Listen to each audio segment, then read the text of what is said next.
अजनबी पति। एक शाम में अपनी माँ के साथ बैठी थी, तभी हमारे पड़ोस की आंटी आई और उन्होंने कहा, क्या तुम्हें पता है हमारे गांव में एक चोर आया है। हमने कहा नहीं। आंटी ने बताया, वह बहुत खतरनाक है, ध्यान से अपने घर की खिड़कियां और दरवाजे बंद करके रखना। हम दोनों एक दूसरे को देखने लगे और माँ ने मुझसे कहा कि जाओ बेटा, अंदर जाओ। मम्मी ने आंटी को बोला कि मेरी बच्ची बहुत छोटी है, आप किस तरह की बातें उसके सामने कर रही थी। मम्मी के कहने पर मैं अंदर आ गई।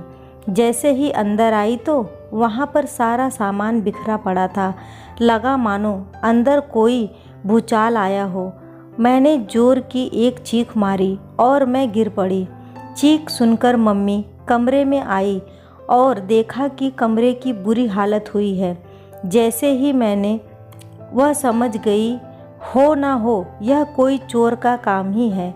मगर दिन में प्रभु संध्या का समय था, हो सकता है जब हम लोग बाहर हो तब चोर हमारे घर में घुसा हो।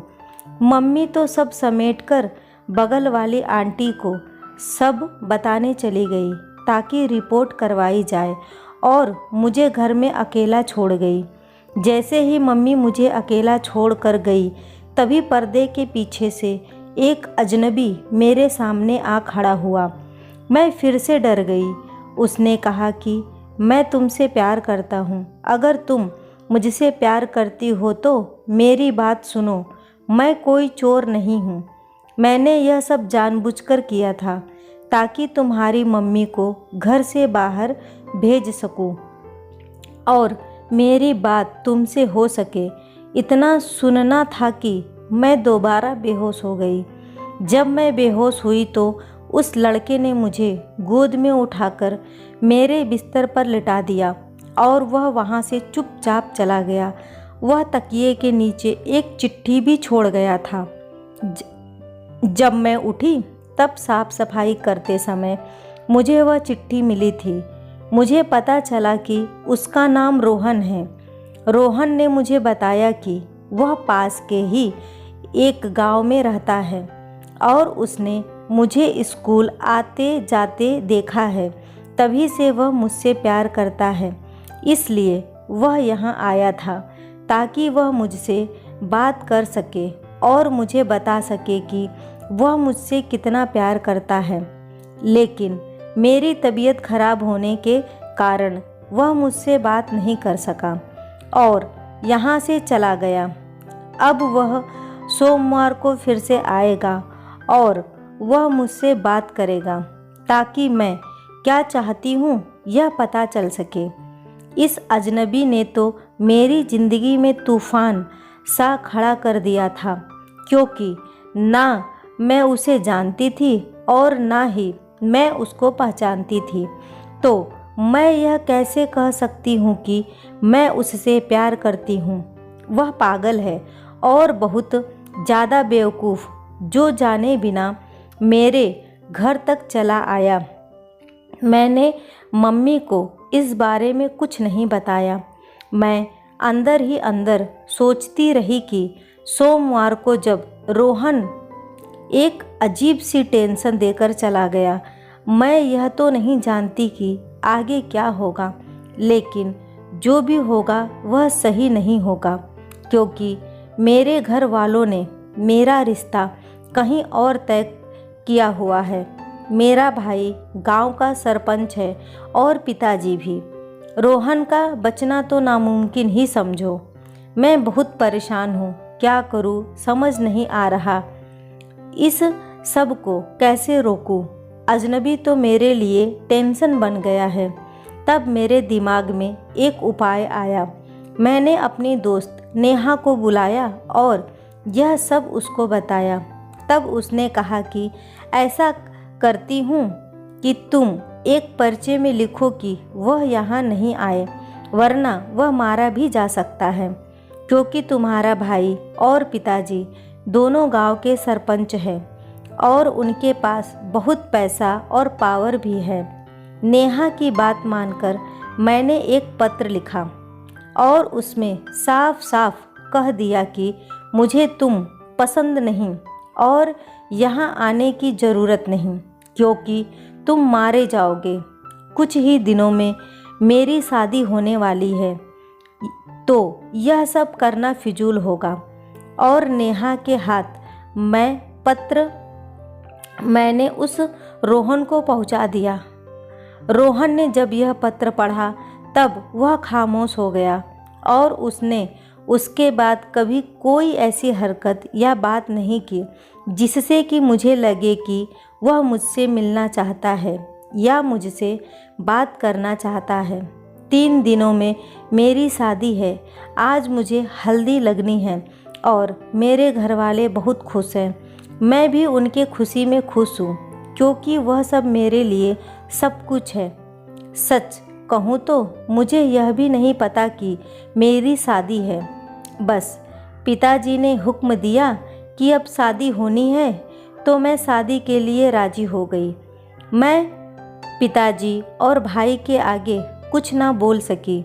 बारात के आने का समय हो रहा था और मैं तैयार हो रही थी।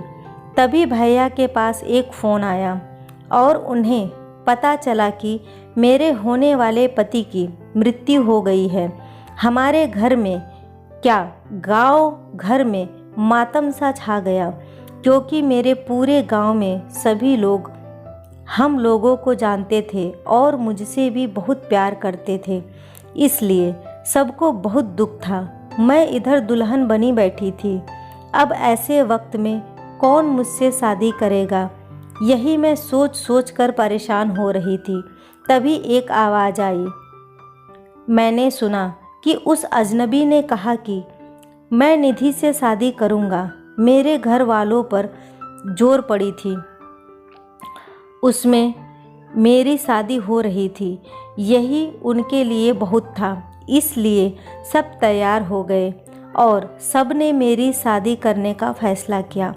अब न चाहते हुए भी मुझे उस अजनबी से शादी करनी पड़ी।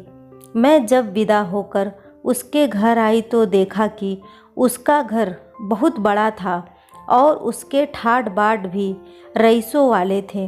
तो मैंने यह सोचने लगी कि उसने मुझसे ही शादी क्यों की। तब किसी ने गेट को खटखटाया और मेरा पति मेरे कमरे में आया। जब उसने मेरा घूंघट उठाया तो मैंने जो उसका चेहरा देखा और मैं दंग रह गई। यह वही अजनबी था जो उस दिन मेरे घर आया था। मतलब रोहन। यह सब कैसे हुआ यह तो मुझे पता था, लेकिन क्या हुआ यह मुझे नहीं मालूम था। असल में वह दूसरे गांव का सरपंच का बेटा था, जो हमारे भाई और बाप दोनों से दुश्मनी रखता था। भांति बना पति का एहसास हुआ कि आखिर मेरे साथ क्या और क्यों और कैसे हुआ। यह सब सोची समझी साजिश थी उस अजनबी की। कुछ ही देर पहले मुझसे शादी हुई है, जो कि अब मेरा पति है। मैं यह सोच सोच कर परेशान हो रही थी कि पता नहीं आगे अब क्या होगा। तभी मेरे पति ने कहा कि डरो नहीं, मैं तुमसे प्यार करता हूँ और तुम्हारा साथ जिंदगी भर निभाना चाहता हूँ। इसलिए मैंने सबको मना लिया और हमारे घरों के बीच की दुश्मनी भी खत्म हो गई है।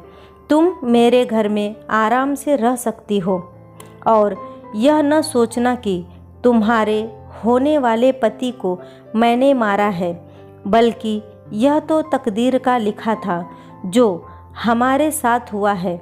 बस मैंने तो अपने प्यार को पूरा किया है और उनकी यह बातें सुनकर मुझे थोड़ा सुकून हुआ और फिर मैं उसकी बातों में खो गई। सही में आज मुझे पता चला कि ज़िंदगी सिर्फ़ और सिर्फ जीने का नाम है।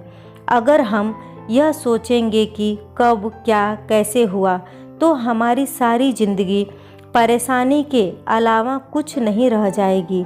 इसलिए जो जैसा हो रहा है, जैसा चल रहा है, उसे वैसा चलने दे। हाँ, अगर आपसे आपकी ज़िंदगी से कुछ रिलेट करता है तो आप उसके लिए एक्शन ले सकते हैं, मगर जो कुछ भी होता है वह अच्छे के लिए होता है, यही हमें सोचना चाहिए। तभी हम लोग अपनी ज़िंदगी में खुशहाल ज़िंदगी गुजार सकते हैं, वरना हम आने वाले कल के लिए परेशान होते रहेंगे। दोस्तों, कैसी लगी ये कहानी मुझे कमेंट करके ज़रूर बताइएगा। वीडियो को लाइक और शेयर करना न भूलें। चैनल पे पहली बार आए हैं तो इसे सब्सक्राइब ज़रूर करें।